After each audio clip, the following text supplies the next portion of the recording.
los ojos un minuto, que te llevo a un lugar. El hombre que se enamoró de la luna.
Le escribo esta carta desde mi casa, donde estoy desde hace días encarcelado disfrazadamente. Me retienen en rehén, no sé de qué ni para qué, pero si me han de asesinar, como a otros, será aquí en mi casa. Han asesinado sin formación alguna de causa a 2 catedráticos de universidad, uno de ellos discípulo mío, y a otros. También al pastor protestante por ser masón y amigo mío. A mí no me han asesinado todavía estas bestias al servicio del monstruo. Que vengan acá a asesinarme como a Salvador Vila, en esa Granada. Peores los otros que los unos. Pobre García Lorca.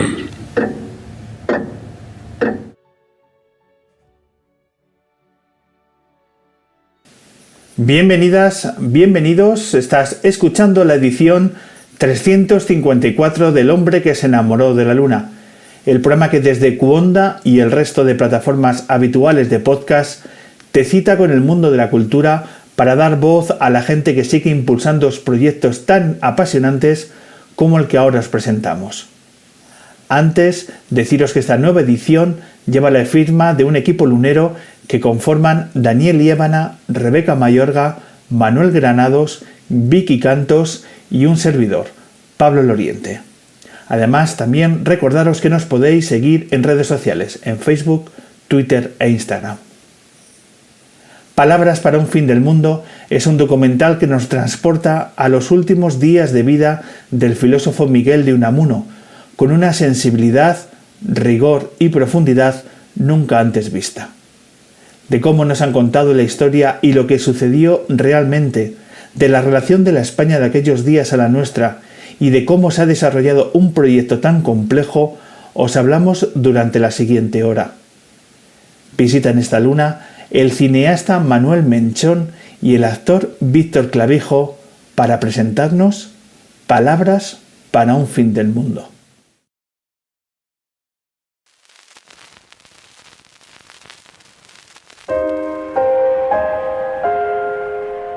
Autorizo a difundir ampliamente en mi nombre que vivo bajo llave y cerrojo y que estoy rodeado por una aterradora demencia colectiva.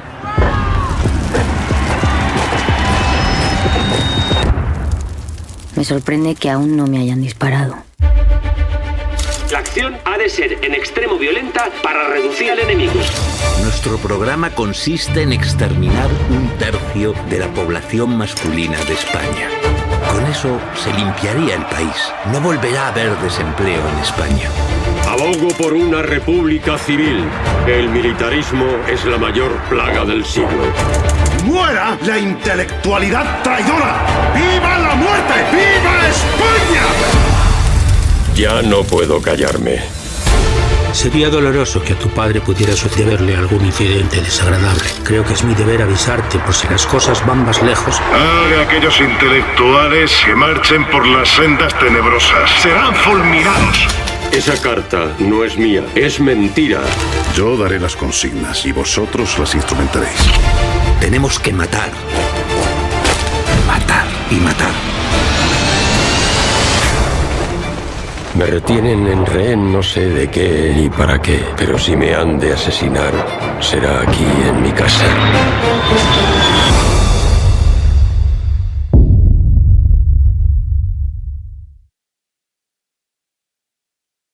Manuel Menchón, Víctor Clavijo, bienvenidos a una nueva edición del Hombre que se enamoró de la Luna. ¿Qué tal estáis? Muy bien. Buenas noches. Bienvenidos a esta edición que hablamos de cine, que siempre nos gusta mucho pues presentar proyectos que nos interesan, y vamos a hablar de un documental que lleva la firma de Manuel Menchón, que es un documental, Palabras para el fin del mundo, un documental muy especial. ¿Y de qué nos habla, Manuel? Ay, Dios mío, ¿de qué nos habla? Pues, hombre, yo como cuando le digo a mi mujer, cuando quiero convencerla para que vea un western, que siempre le digo, no, es un western, pero no es un western, habla de otra cosa, ¿no? Porque si no, no se sienta a verla. Aparentemente habla de Unamuno y eso puede echar para atrás, pero en realidad queremos hablar de la manipulación, de las fake news y sobre todo de cómo nos han contado la historia y lo que realmente sabemos de nuestra historia y cómo algunas mentiras perduran hasta el día de hoy. Es cuestionarnos la historia que hemos recibido todas las generaciones de este país y que de pronto salta por los aires. Me gustaría saber cuál es el hilo que te hace entrar en este camino que te lleva al documental. ¿Cómo empiezas a investigar? ¿Qué es el primer paso que te lleva a la conversación que estábamos llevando hoy? ¿Cómo surge todo esto? Bueno, yo hice una película de ficción que también estaba Víctor Clavijo, al que saludo. Hola, Víctor. Hola. Sobre Miguel de Unamuno. Y era de ficción, era de actores, es del año 2016, se llama La Isla del Viento. Está en Filmin, como Palabras para un fin del mundo. Y tenía en la recámara hacer un documental sobre Unamuno a vista, porque de hecho tenía otro proyecto documental, o sea, otro proyecto de ficción, con actores y todo, antes del documental. La cosa es que durante la promoción de La Isla del Viento, y luego le volvió a pasar a Amenábar mientras dure la guerra, un grupo de antiguos legionarios y gente de ultraderecha empezó a recriminar en la película de Amenábar, pero a mí personalmente me pasó, de que el 12 de octubre del 36, el mítico enfrentamiento entre Unamuno y Millán Astray, nunca había pasado, porque decían que no había pruebas físicas de aquello y que eso era publicidad o propaganda republicana o de gente de izquierdas, ya sabes, ¿no? Entonces, realmente no había pruebas. Lo que pasa es que unos amigos que son los filólogos, los hispanistas, franceses, Jean-Claude y Collet Rabaté, que son los mayores expertos en Miguel de Unamuno, dieron con unas cuartillas, con unas actas del 12 de octubre del 36, en las cuales un profesor de Derecho de la Universidad de Salamanca empezó a transcribir literalmente lo que decía Unamuno, lo que decía Millán Astray. Y esas actas habían estado desaparecidas durante 84 años, ¿no? Entonces, esa investigación que yo iba llevando tras la película de ficción y que quería hacer un proyecto documental a años vista, se vio acelerado el proceso con esos documentos. Ese fue el primer peldaño y luego la sorpresa fue que Millán Astray fue mucho más brutal de lo que nos habían contado hasta ahora. Amenazó de muerte a Unamuno aquel día, amenazó con matar al profesorado allí en la universidad. Y me di cuenta que había como un gap, como un salto desde el 12 de octubre a la muerte de Unamuno, y empecé a investigar qué había pasado ese tiempo y bueno, ha desencadenado todo en lo que es este documental, que la verdad es que es bastante terrorífico todo.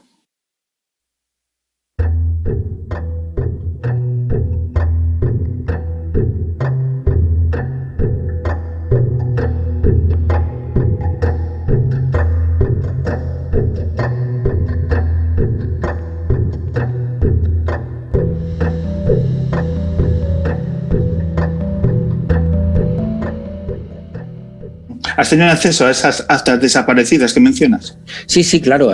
La película contamos en la película con muchísima documentación que estaba clasificada o que estaba desaparecida hasta hace nada, no solo de papeles y documentos físicos de archivos históricos de nuestro país y de fuera de España, sino de material filmográfico, porque hay filmaciones también de la República y la Guerra Civil inéditas que hemos sacado también de filmotecas de fuera de España y de archivos personales de cineastas amateurs de la época. Cineastas amateurs me refiero a gente que salía con su cámara a rodar lo que estaba pasando, ¿no? El advenimiento de la República, el comienzo de la Guerra Civil, e incluso una filmación de un tipo que es preso, que es capturado, metido en la camioneta, y el tío sigue filmando ahí con su cámara y lo meten en la prisión y el tío sigue grabando. Y todo eso aparece en la película, o sea que hay mucho material inédito.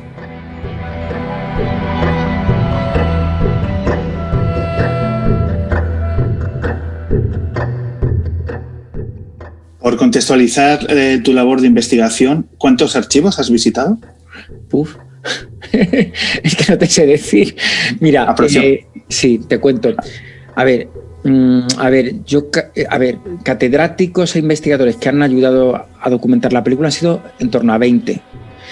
Y archivos históricos que hemos visitado, contando filmotecas, contando material, o sea, archivos militares, el Ministerio de Cultura alemán, los archivos de los años 30, hemos tenido como entre 25 o 30 archivos. O sea, es una burrada para que os hagáis una idea. Hemos ido, por ejemplo, a archivos, por ejemplo, del Ministerio de Interior, pero viendo los archivos de los años 20 y 30. Por ejemplo, de las prisiones, las cárceles de los años 20 y 30, eso aquí en España. Pero los archivos militares, que mucho estaba clasificado hasta hace nada, han sido asaltados por nuestro equipo y o sea, ha sido un trabajo muy grande, la verdad.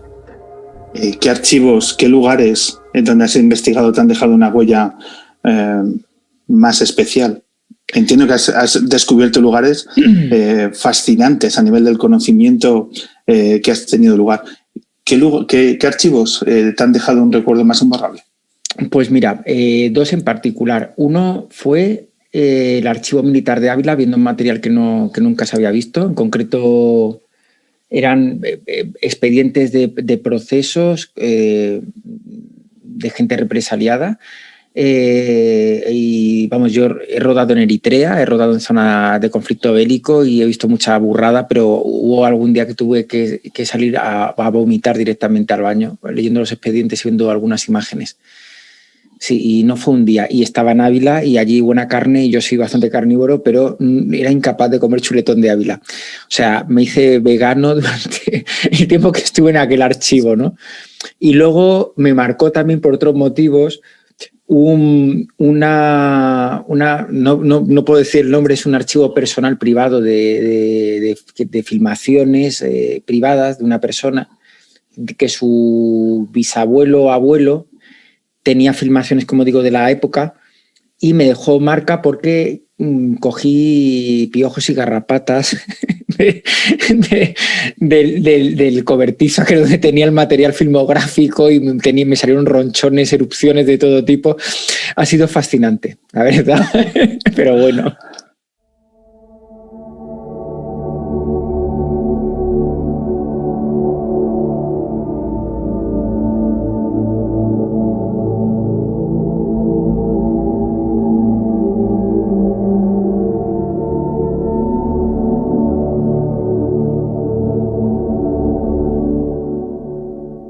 Has encontrado muchas trabas a nivel institucional para llegar a la información que tú necesitabas.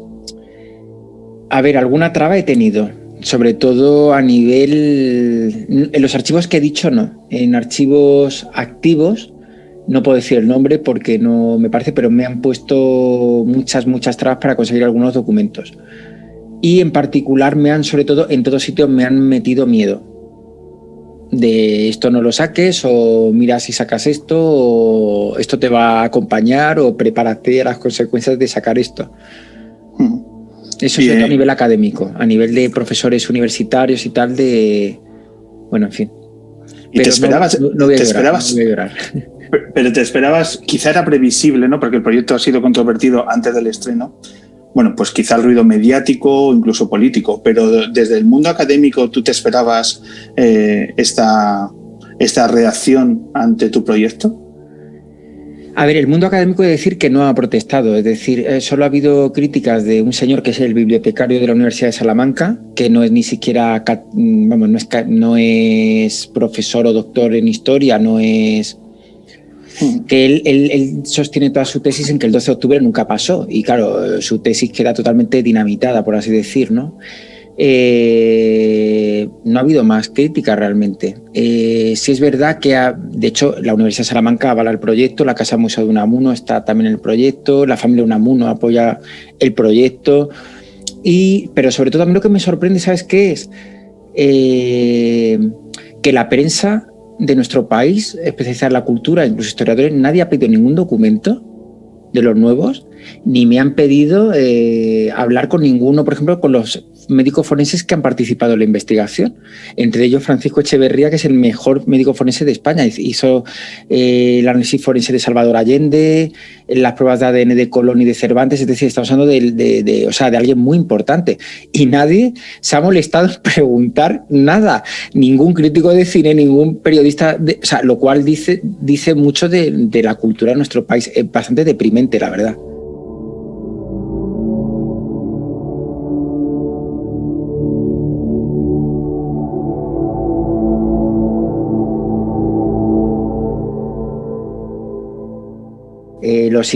Toda la muerte de Unamuno es irregular. Demostramos que el relato es falso, con pruebas, y luego los documentos post-mortem de Unamuno son todos irregulares, todos. Y las causas de la muerte son irregulares, todo es irregular. Entonces, bueno, me sorprende, repito, que nadie, que yo que soy cineasta tenga que sacar esto, pero sobre todo que nadie me haya preguntado ni pedido ningún papel, documento o hablar con un médico forense, con los abogados que nos han asesorado.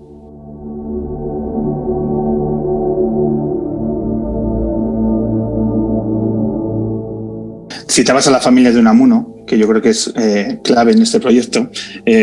¿Cómo han estado ellos viviendo tu investigación y finalmente la película? Bueno, en realidad con quien he tenido... Cuando hice La del Viento tuve un contacto muy próximo y fui muy bien acogido por la familia Unamuno. Entonces, durante estos años he tenido muy buena relación con ellos. Cuando fui dando con las bombas, así por así decir, de la muerte de Unamuno y de todo ese relato que no se nos había contado, a los nietos de Unamuno, que son con los que tengo más contacto, que son gente ya mayor, de entre 80 y 90 años, pues fui contándolo con cuentagotas, porque claro, es algo fuerte, un poco duro, ¿no? Pero bueno, yo iba con mis documentos y con los papeles y las explicaciones. Yo les ofrecía hablar con los médicos y con los abogados, ¿no? Y ha sido un proceso, y todavía está siendo un proceso de asimilar ciertas cosas, ¿no? Sobre todo igual que nosotros, igual que los historiadores que han visto la película o yo mismo, asimilar que lo que te han contado no es como sabes, es muy duro. Es como cuando eres pequeño y te dicen que los reyes son los padres, pero mucho más. Porque, claro, alguien de 80 o 90 años que vive con un relato, incluso este señor bibliotecario de la Universidad de Salamanca, yo creo que tiene como una cuadrícula mental, o cualquier persona, ¿no? Tiene como una estructura mental de cómo fue el franquismo, cómo fue el golpe militar, cómo fue Unamuno ante ese golpe, y de ver que todo eso no es así. Yo entiendo que si dedicas toda tu vida a estudiar eso y de repente ves que no es así, pues es un poco disruptivo como mínimo, ¿no?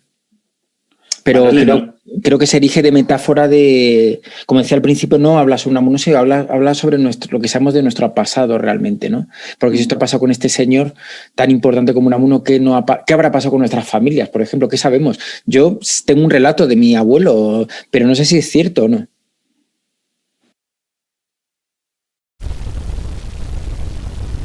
Terremoto, movimiento sísmico, temblor de tierra, desarticulaciones y quebraduras, revientan las entrañas. Temblor de pueblo, envidia, odio, resentimiento.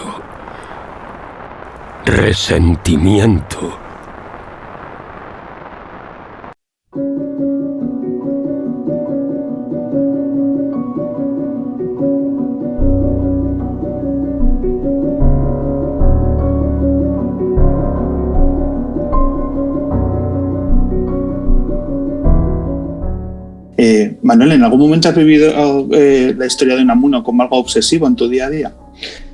A ver, yo tiendo un poco a tener trastorno obsesivo-compulsivo en mi trabajo.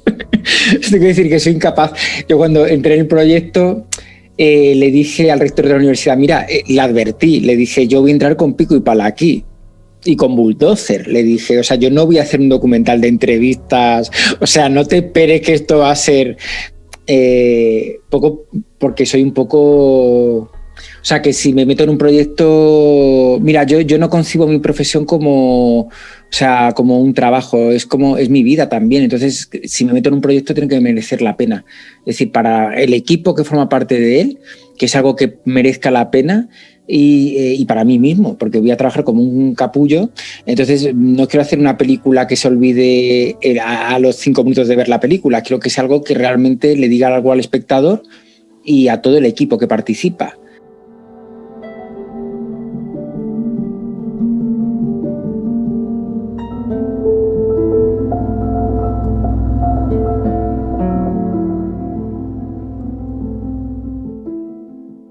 Yo tengo una pequeña reflexión, si hay alguien que se dedica al gremio. En la escuela de cine, yo recuerdo un profesor que tenía, Paco Lucio, que era ayudante de dirección de Víctor Erice.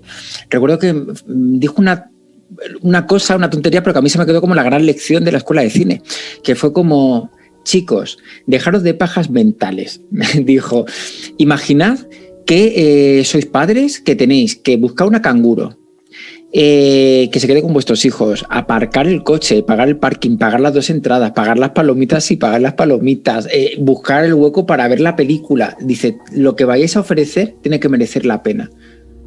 Y yo ahora que soy padre y que no tengo tiempo apenas para ir al cine, digo, joder, y sobre todo, si dedico tantísimo tiempo a preparar una peli o al elenco que tengo, al propio Víctor, o sea, por respeto también a mi equipo, tiene que ser algo que realmente merezca la pena. Si no, me dedico a hacer anuncios de patatas fritas, entiéndeme.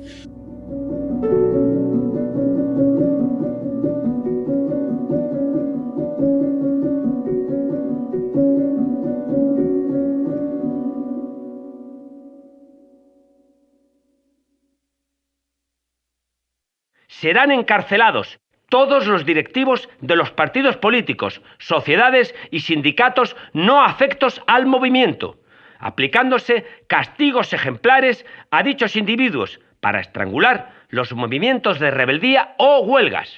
Se tendrá en cuenta que la acción ha de ser en extremo violenta para reducir lo antes posible al enemigo. Manuel, ¿qué ha sido lo que más has disfrutado de esta película? Nada. A ver, sí, la verdad, no es por hacer la pelota a Víctor. Trabajar con los actores, me gusta mucho trabajar con los actores. Es un documental que no hay entrevistas, quitando una pequeña cosa. Y toda la película son documentos, como decía, oficiales. Todas las palabras que se oyen en la peli son palabras que dijo Unamuno, Millán Astray, Manuel Azaña, personajes históricos que están en documentos, son discursos. Y el trabajar con los actores, claro que no ha sido una interpretación normal, porque era dar vida a algo que era real, ¿no? Y a ellos además no se les ve, entonces tenían que dar como alma a esos textos. Y he disfrutado mucho trabajando con Pepe Sacristán y con Víctor Clavijo y con Antonio de la Torre y con Marian Álvarez y con Andrés Gertrudis, porque esa es otra, he tenido el mejor reparto del año, no es por nada. Víctor, ¿te costó que te convenciera Manuel para entrar en ese proyecto? No me costó absolutamente nada. O sea, a mí me encanta trabajar con Manuel, nos conocimos en La Isla del Viento, la película que te mencionaba antes. Me entendí muy bien con él, ya no solamente personal, sino a nivel artístico. Y cuando me habló del proyecto, vamos, yo no sé si le dije que sí antes de leer el guión, creo, ¿no? Sí. Y creo que Manuel me dijo, no, pero quiero que lo leas, quiero que estés convencido, quiero que estés seguro, porque esto es muy delicado lo que vamos a contar. Entonces quiero que sepas dónde te estás metiendo. Le dije, me da igual, cuenta conmigo. Igualmente lo leí después, claro, me entusiasmó, me encantó, me pareció la bomba. Recuerdo a Manuel por aquella fecha diciendo, por favor, no se lo cuentes a nadie, no le cuentes a nadie el guión, lo que hemos descubierto, lo que estamos contando, esto es muy delicado, muy delicado. No se lo conté ni a mi mujer. Fíjate hasta qué punto, no le dije absolutamente nada. Pero vamos, que no hizo falta que me leyese el guión para decirle que sí a priori. Ya te digo que cuando me lo leí ya me terminó de encantar. Pero es que ya el remate, la bomba ha sido cuando he visto la película montada. Me parece, yo ya se lo decía a Manuel el otro día, la he visto 3 veces, creo que ha sido 3 o 4 veces. La vi una vez en privado que me pasó una copia porque no pude asistir al estreno. Estaba rodando precisamente con Marian una serie en Murcia cuando se estrenó la película documental. Y no pude verlo en un pase en sala. Entonces lo vi en casa, en privado, en una tele grande, porque Manuel me insistía, velo por favor en una tele grande, en condiciones, no lo veas en el iPad. Y que no, por favor, no lo veas en el iPad. Y yo que no, tranquilo. Lo vi en una tele en condiciones, me flipó, me encantó. Luego lo vi con él en sala, con público, pude ver la reacción del público, ahí ya me sobrecogió mucho más el documental. Y lo he visto una tercera vez con mi padre, hace un par de semanas que hicimos una sesión continua precisamente de Unamuno. Le puse La Isla del Viento, que él no pudo asistir al estreno, y le puse el documental y le encantó y me volvió a encantar. O sea, es que aparte es una película no solamente por el valor documental y el valor, digamos, histórico o de investigación que aporta, ¿no? Sino es que tiene un valor cinemático muy especial, que te da la sensación de que estás viendo una película de ficción. Es decir, no es un documental. Yo soy un gran aficionado al documental. A mí es un género que me encanta. A veces me gusta mucho más que la ficción. Pero es que este no es un documental al uso en el sentido, pues, no solamente de entrevistas, sino otros documentales de reconstrucción de hechos o reconstrucción de asesinatos o lo que sea. Aquí hay algo, no solamente las películas originales que Manuel ha encontrado, como esa que es acojonante, la del preso que graba su propia detención, que yo pensaba que era una reconstrucción esta película, fíjate. No solamente está esto, sino que llegas a ver a Unamuno, cuando oyes a Sacristán, llegas a sentir que es él, llegas a estar en Salamanca, no sé, ha conseguido una serie de cosas que es muy difícil transmitir la idea de que estás viviendo en ese momento la vida de Unamuno, ¿no? A través de sus escritos, a través de toda la documentación que ha conseguido reunir Manuel, ¿no? Y bueno, soy un gran fan del documental. Ya sé que mi opinión a lo mejor no suma nada porque soy parte de él, pero soy un gran fan. Deseo conocer qué comentarios te hacía tu padre cuando veía el documental. Pues le encantó la película. Mi padre, el tema de la guerra civil, a mí también es un tema que nos gusta y nos toca mucho. Él no la vivió, él nació más tarde, pero bueno, como toda su generación, pues sufrió las penurias de la posguerra. Y entonces a veces le ponía de mala leche pues ver lo que pasó en España, ¿no? Y a veces le daba tristeza ver esa España del 36, ¿no? No solamente la España que se truncó, todos los logros a nivel de derechos, a nivel de avances sociales que se truncaron con el golpe de Estado, sino ver lo que vino después, ¿no? Pues le ponía mala leche. Luego La Isla del Viento le gustó muchísimo, le encantó también, le gustó mucho la película. Sí. Nombrado para hacerme cargo del mando de la dirección de propaganda, le remito las instrucciones que hará saber a los censores, a los directores de periódicos y de toda clase de publicaciones escritas, revistas, libros, folletos, etc. Y a los encargados de las emisoras de radio y sus censores, con objeto de que sepan a qué atenerse en lo referente a la publicación de artículos, fotografías y a las radiaciones de toda clase. Yo daré las consignas y vosotros las instrumentaréis.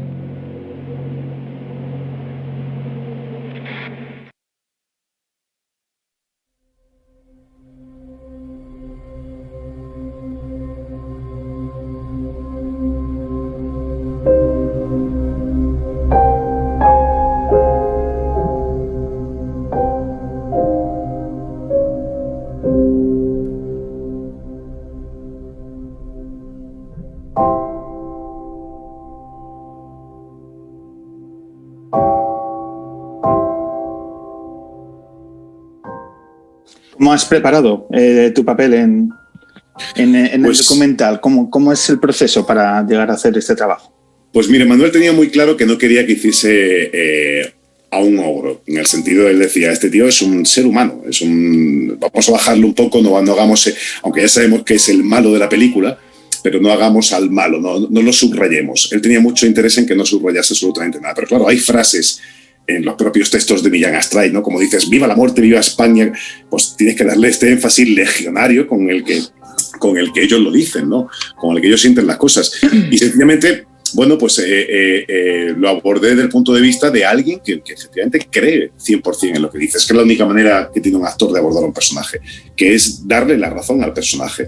Luego el público saca las conclusiones, pero yo como actor tengo que darle la razón al personaje. Yo tengo que sentir que estos intelectuales están arruinando España. Entonces, bueno, pues para mí es divertido meterte en esa energía y en ese pensamiento y en esa manera de pensar, pues por un rato. Te dejas llevar sencillamente como actor, sacas ese lado de uno de alguna manera intolerante y militar y bueno, y cargado de razón, porque era un tipo que estaba cargado de razón, o él creía que estaba cargado de razón, y esa es la manera de abordarlo para mí. Y luego intentar evidentemente matizar, y ahí Manuel me insistía mucho en los textos, que no todos tuviesen efectivamente este tono de arenga, este tono marcial, este tono enfadado continuamente, ¿no? Hay algunas cartas de él pues que apostamos por un tono más intimista, donde escuchamos al Millán Astray persona, en privado, no arengando a las masas, ¿no? Entonces, con esta serie de contrastes, pues Manuel fue dirigiéndome para dar un personaje un poquito más poliédrico, ¿no? O eso intentamos. Y luego divirtiéndome mucho. Es divertido hacer de un malo. O sea, es que como actor es un lujo, es muy divertido, claro. Yo tengo que decir, Pablo, que Pepe Sacristán, cuando vio la peli, lo que primero que me dijo es, joder, con Víctor, qué listo es. Me dijo, qué bien lo ha hecho. Porque, claro, lo que tú esperas de Millán Astray es algo testicular exclusivamente. Y curiosamente, cuando más escalofriante, yo creo, el trabajo de Víctor, es la parte esta más introspectiva, como decía, que lo dice más con una ¿sabes? Hay que exterminarlos a todos, ¿no? Hay que, ¿no? Intelectuales, ¿no? Dice, o sea, hay que exterminarlos, ¿no? O sea, como si fuese una plaga, ¿no? Pues eso, ¿no? Pero desde una tranquilidad, una serenidad y desde la inteligencia, porque además yo creo que Millán Astray era un tío muy inteligente, mucho, y sabía muchísimo de comunicación. Igual que Trump es un gran comunicador, claro. Totalmente, y en los textos de él hay ironía, están cargados de ironía, ¿no? Cuando habla de los intelectuales, estos que andan cabeza abajo, o sea, que andan con el pensamiento, o sea, está cargado de ironía, no es un tipo, evidentemente es un tipo, para mí está en las antípodas, ideológicamente, por supuesto, y todo lo que representa. Pero es un tío que efectivamente lo que dice Manuel, que no hay que interpretarlo solamente testicularmente. Cuando le das inteligencia a un personaje malvado, a un malo, cuando le das humor, wow, da un poco más de escalofrío, porque dices, esto no es un tío solamente que se enfada y que impone por sus cojones las cosas.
El hombre que se enamoró de la luna.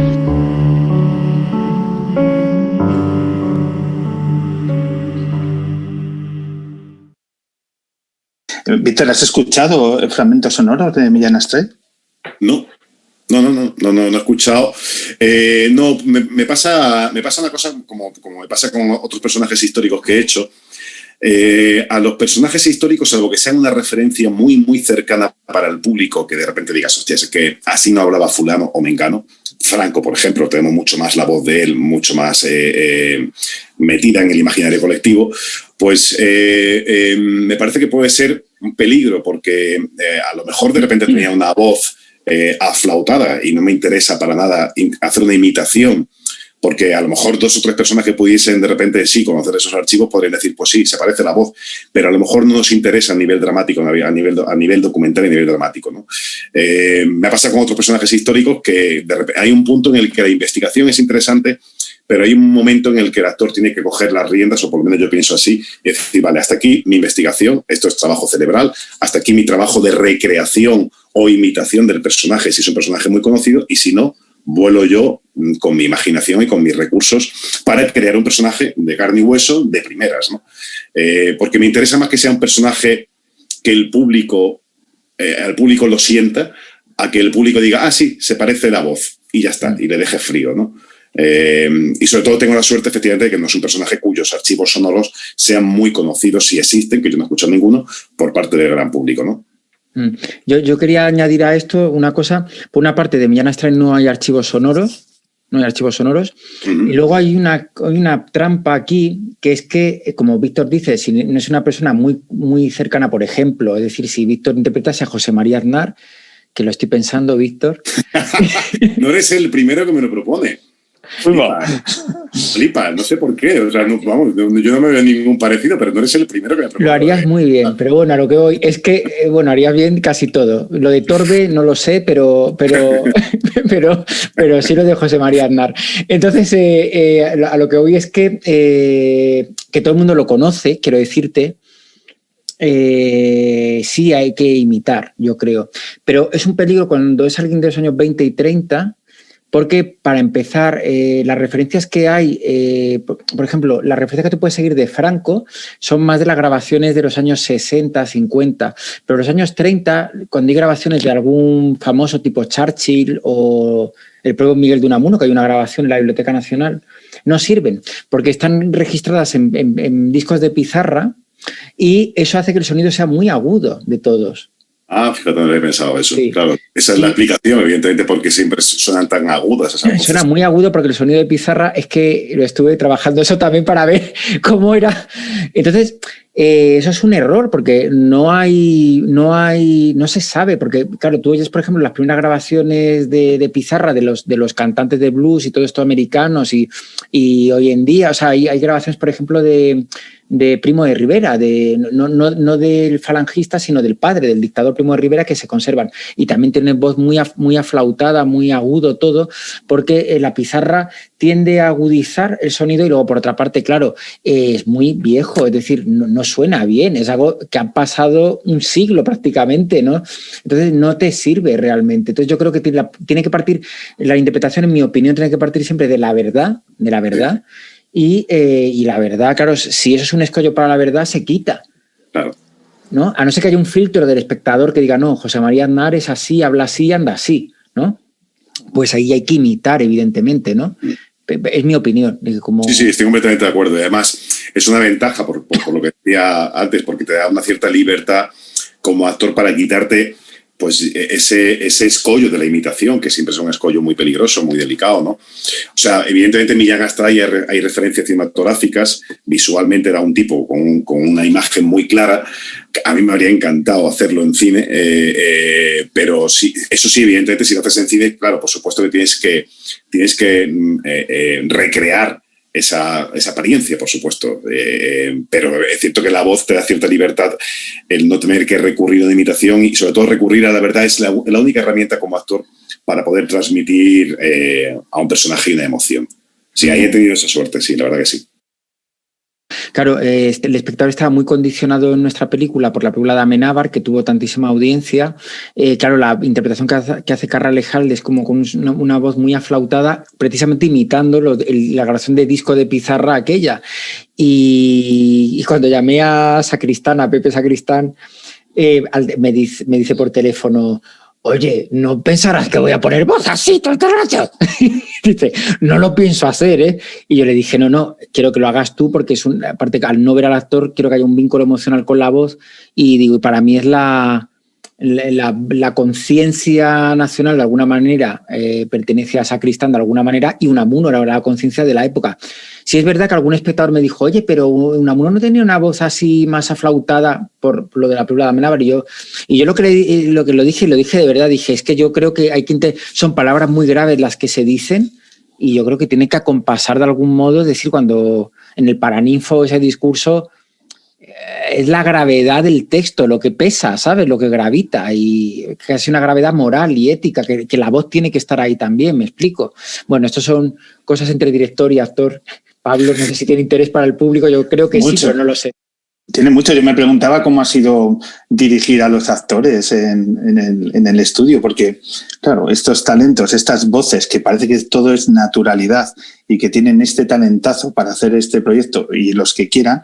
Yo no sé si a ti ha sido una fácil o difícil el decir... Facilísimo. Claro. Con Víctor facilísimo, y con Pepe también, y con Andrés Gertrudis y con Antonio Latorre. A la que he hecho sufrir mucho es a la pobre Marian Álvarez, que es una pedazo de actriz, pero es alguien que es muy orgánica y muy emocional. Y claro, yo le quitaba toda la emoción. Sin embargo, Pepe Sacristán, que interpreta a Unamuno, Víctor, Antonio Latorre, que interpreta a Mola, todo eso tiene que tener carga emocional por los discursos y los textos tienen emotividad, ¿no? Pero Marian, que hace como es la investigadora, la que pone en orden a todo, es la voz desde el presente que ordena las piezas del pasado, ¿no? Ella no podía condicionar emocionalmente ni dirigir al espectador. Para mí, o sea, yo quería que el espectador sacase conclusiones. Entonces, claro, tenía que quitar continuamente a Marian todo. A la pobre, la tenía frita. Ya me daba hasta pudor porque es que es una monstruo de actriz, es una grandísima actriz. Bueno, Víctor lo sabe, que ha trabajado con ella. Es maravillosa. Es enorme. Pero claro, te tenía que quitar las armas que ella tenía, que es la emotividad y la sensibilidad que Marian tiene, se la tenía que quitar y dejarla como plana, ¿no? Y por otra parte sí quería contrastar, porque claro, la única voz femenina es la de Marian frente a estos monstruos, que son Víctor, Sacristán, De la Torre, Gertrudis, todos estos, que además tenéis una voz bastante potente y los textos eran muy fuertes, y quería además que claro, como Marian es la voz del presente, quería que sonase más como más improvisado casi, más como habla alguien de nuestra época, ¿no? Entonces, realmente yo creo que Marian lo pasó un poco mal, la pobre, ¿no?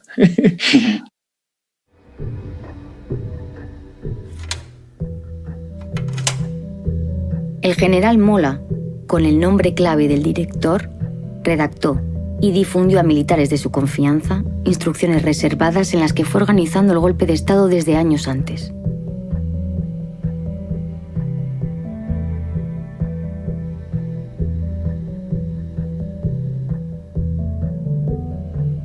Recibió el apoyo de Mussolini. Grupos paramilitares de extrema derecha almacenan armas y reciben entrenamiento. Me gustaría que en esta última parte de la entrevista reflexionemos sobre la relación que tiene la España que nos muestra el documental con la España que estamos viviendo ahora. Y me gustaría que lo hiciésemos hay muchas formas de relacionarla, desgraciadamente, pero sobre todo con la relación con el mundo de la cultura. Yo creo que sobrecogen los planos, las imágenes de la quema de libros. ¿Vosotros lo veis así, de aquellos tiempos, de esa forma de relacionarse a nivel político y social con el mundo de la cultura? ¿Se puede hacer una traslación, un hilo directo con lo que estamos viviendo ahora y las sensibilidades que despierta el mundo de la cultura en la España de nuestros días? Yo creo que evidentemente es un tema que todavía se mantiene hoy. No es el único de la película. A mí me parece que hay algo en Unamuno que es que creo que es el mejor filósofo que ha tenido este país en los últimos siglos. Y es que el Unamuno que nos habla en los años 30 nos habla también de nuestro presente de hoy en día. O sea, uno escucha los textos en el documental que son maravillosos, las cartas, las reflexiones, y dices, estoy en la misma España, no hemos cambiado, o sea, sigue siendo absolutamente lo mismo. Pero no solamente eso, hace un tiempo hice una TV movie sobre el asesinato de Prim Y recuerdo también que ya en el guión estaban las tensiones dramáticas entre los republicanos, los monárquicos, todas las facciones que hoy están representadas en el Parlamento ya estaban representadas en el siglo XIX y todos los debates ya estaban en el siglo XIX en ese momento sobre la mesa, ¿no? Unamuno recoge toda esa herencia, evidentemente, tan turbulenta del siglo XIX, que no se ha acabado todavía, y le da voz y reflexiona sobre ello, y reflexiona sobre el carácter español y reflexiona sobre esta España nuestra tan caínita, ¿no? Evidentemente todos los miedos que él manifiesta en sus cartas, todos esos temores se pueden trasladar a nuestro presente, por supuesto.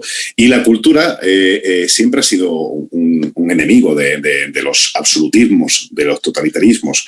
Ya no voy a poner solamente el signo en la derecha, sino también a lo mejor del comunismo también estalinista, ¿no? Ha habido algo también, lógicamente, la cultura, el libre pensamiento es el principal enemigo, la educación es el principal enemigo de cualquier régimen totalitario, ¿no?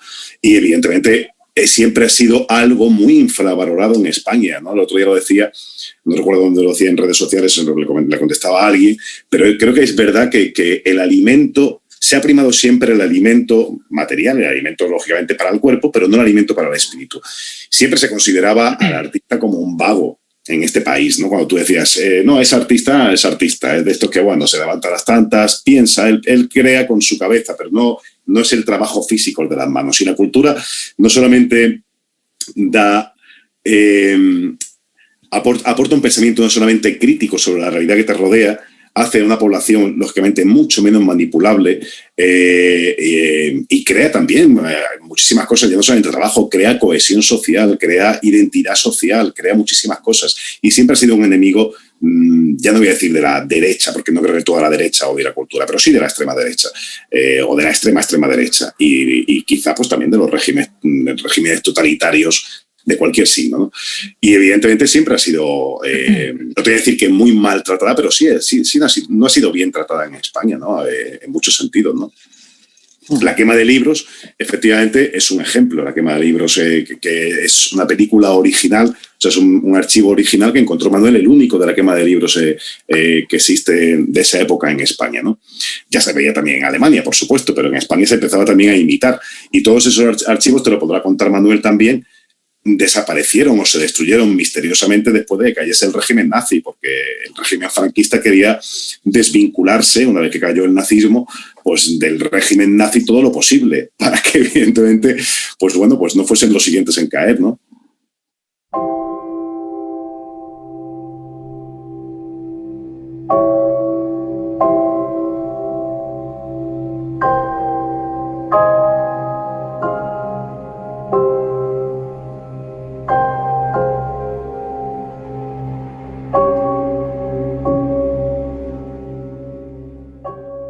Hay una cosa, es que yo creo que la seña de identidad de la República fue la alfabetización y las bibliotecas públicas. Y yo creo que se acabó, la República cometió errores, evidentemente, pero el enemigo número uno al principio de la guerra, más que los sindicalistas, eran los profesores y los intelectuales. Estaba Vía Boe, escrito por Pemán en diciembre del 36, exterminar al profesorado, no adeptó al régimen, y yo creo que todavía persiste en un sector ese odio al profesorado y sobre todo a la cultura. Y yo creo que en España en general no hay alta cultura, no hay preocupación. Y al programa me remito, es decir, ningún periodista de cultura de este país ha pedido ningún acta o documento de la película, no ha pedido hablar con ningún médico forense de la película, no ha pedido hablar con ningún catedrático de la película, solo han ido al morbo de la muerte y yo no lo entiendo, la verdad. O sea, es algo que no, eso sí que no entiendo, la reacción de, bueno, o sea, como, ¿sabes?, como si fuese una película de crímenes de estos de una serie de HBO, de Netflix. O sea, dicen, no, o sea, es que esto es otra cosa. Y no... Y claro, te dejan anonadado. El Ministerio de Cultura no ha apoyado la película. ¿Por qué?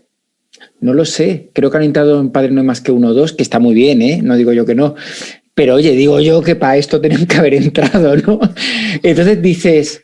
¿Cómo es posible? Y yo siento mucha envidia de Francia y de Alemania, por ejemplo. En Alemania, por ejemplo, el tema de memoria es algo medular en la sociedad alemana.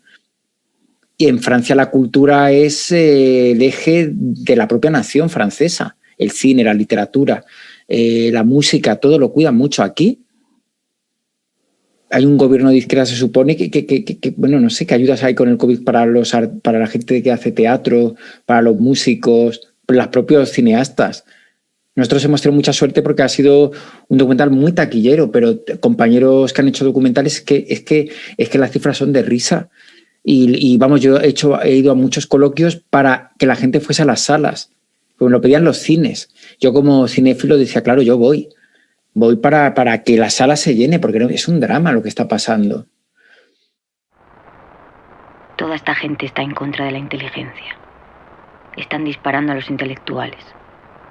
Si triunfan, España va a convertirse en un país de imbéciles. Manuel, ¿cómo valoras el impacto que está teniendo la película, además en este contexto COVID, que nada facilita? ¿Cómo valoras el impacto que está teniendo? Es alucinante, o sea, os lo digo de verdad. El primer documental este año ha sido el de Jordi Évole, la entrevista de Pau Donés, que distribuye Warner Bros. Y que además es una película que dura 1 hora, o sea, que pueden hacer como hacían 4 o 5 pases, y que además se estrenó en verano, que era más fácil ir al cine. Nosotros estrenamos el 15 de noviembre, o 13 de noviembre, perdón, y en las 6 semanas que nos quedaban para acabar 2020 nos convertimos en el segundo documental en taquilla, y sigue en taquilla. En Filmin, que ahora en Filmin está, vamos, he hablado con una persona de Filmin que están sorprendidos por la acogida, ¿no? De hecho, yo creo que eso, que en un menos de un mes la ha visto como más del 30% de usuarios de la plataforma. Es una barbaridad, o sea, para un documental es una salvajada, ¿no? O sea, yo calculo que la pueden haber visto desde que se estrenó hace mes y medio. Víctor, agárrate. Yo creo que lo han visto en torno a 50 o 60.000 personas. Wow. El documental.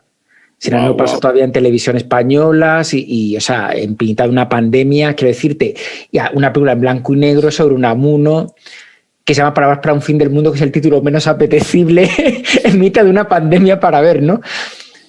Yo creo que la gente ha funcionado el boca a oreja, sin duda alguna, la gente la recomienda. Y luego yo creo que la gente está diciendo cosas de nuestro país y de nuestro pasado que nos atañe. Y del presente, porque habla del presente. Como decía al principio de la película, habla de la manipulación que está habiendo. Yo cuando estaba viendo todo lo que pasó con Estados Unidos del asalto al Congreso y tal, toda la manipulación de Trump, las redes sociales, aquí también con los anti-COVID y bueno, dices que es muy parecido a toda la manipulación que se ejerció durante los años 30 aquí en España. Muy parecido.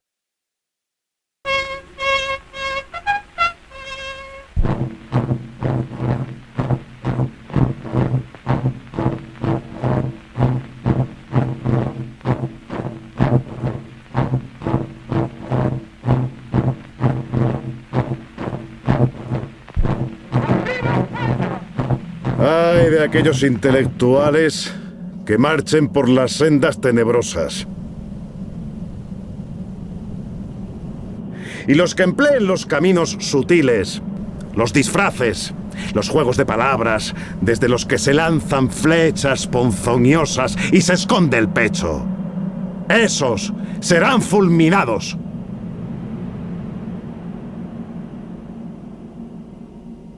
Equivocada filosofía. Equivocada corriente la de estos hombres, a los que una exacta denominación llamó, durante estos últimos tiempos, intelectuales.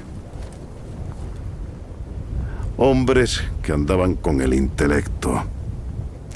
Los que veían las cosas cabeza abajo, con opiniones al revés, y cuya especie o casta era muy antigua. Pues ya en griego se les denominó los de parecer contrario, heterodoxos.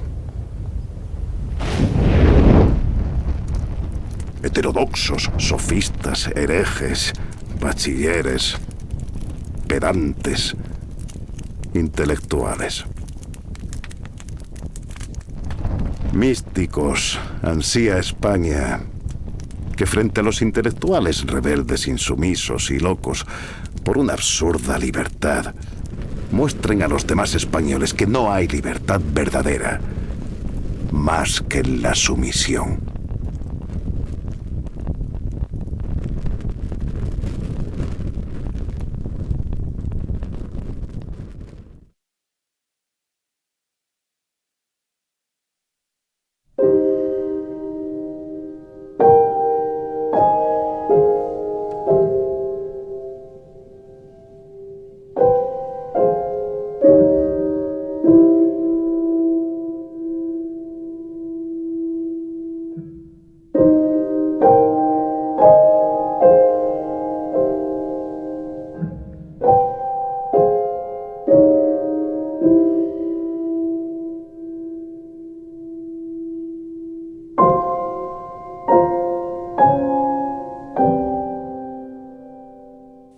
¿Se os ocurre algún pasaje de nuestra historia reciente que os motivase para una investigación parecida? O sea, ¿dónde intuís que puede haber un fake news bastante evidente y que os apetecería meter tiempo y esfuerzo para investigar qué realmente sucedió?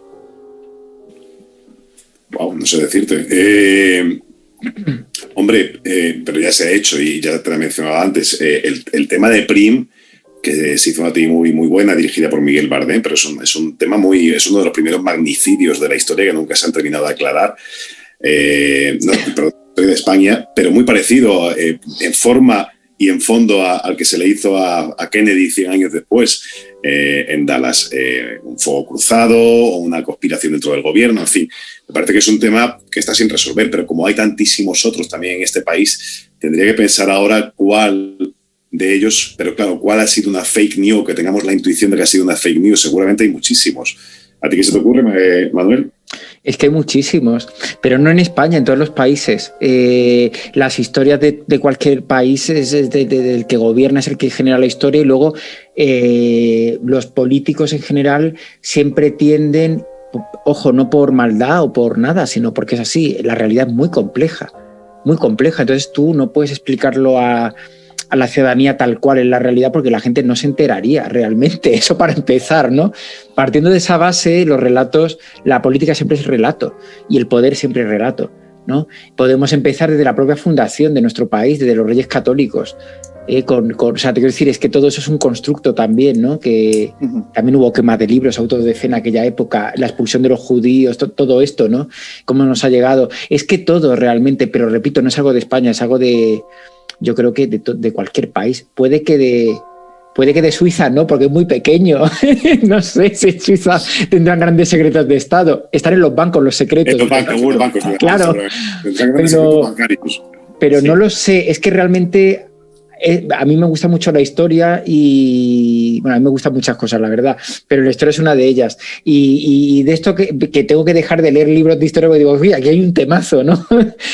Ves siempre, cuando lees historia, ves los agujeros del relato. Yo, además, que hago guiones y que me dedico a contar historias, ves cuando es una historia, ves cuando es un relato, lo ves. Una última pregunta. Hemos hablado de la repercusión del documental en nuestro país, pero ¿os está llegando feedback de fuera de nuestras fronteras? Sí. Sí, contesto yo porque pobre Víctor. Sí. No lo sabe, claro. No. Bueno, a ver, fuera de nuestras fronteras, bueno, solo lo vio el director de Le Monde Diplomatique, Ignacio Ramonetti, y calificó que era la mejor película hecha de la Guerra Civil, lo cual, bueno, viniendo de quien venía, que es alguien que además que no dice y que sabe mucho de cine, porque fundó la Escuela de Cine de Cuba junto con García Márquez, ni más ni menos. Bueno, para mí es un honor, la verdad.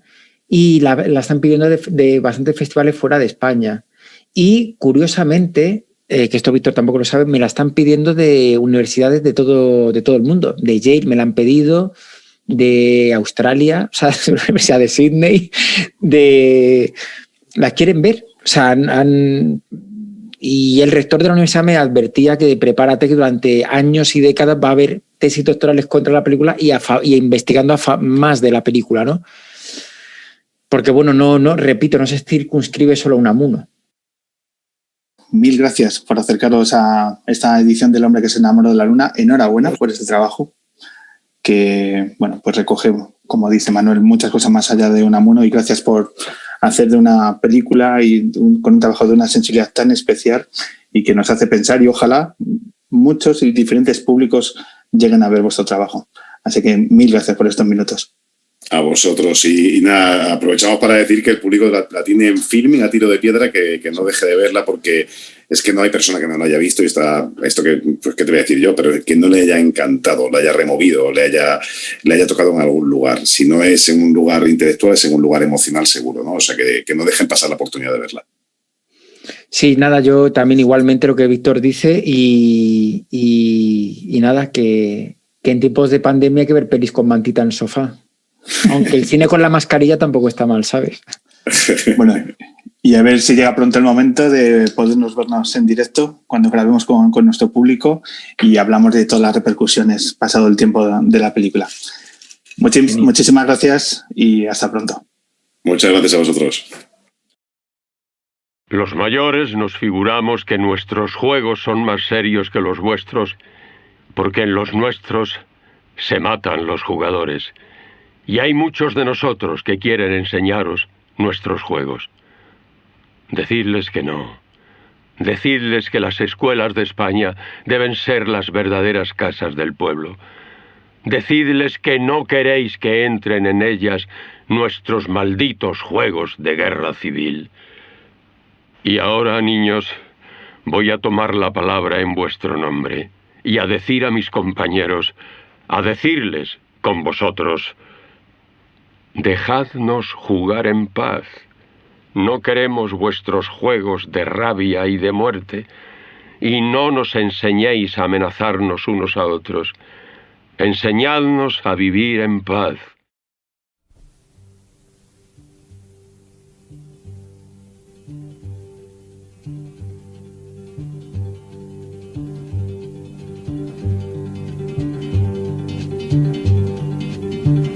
When they poured across the border, I was cautioned to surrender. This I could not do. I took my gun and vanished.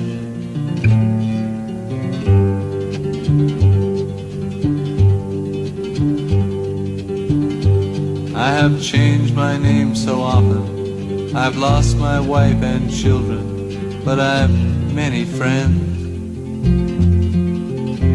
And some of them are with me.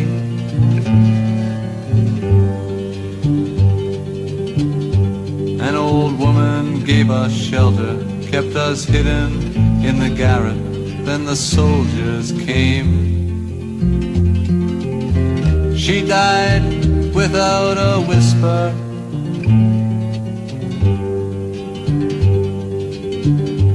There were 3 of us this morning. I'm the only one this evening, but I must go on. The frontiers are my prison.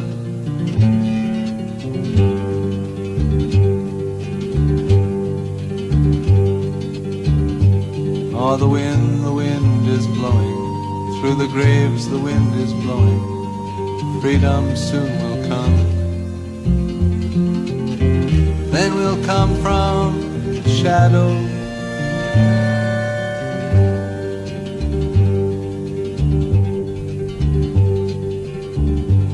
Les Allemands étaient chez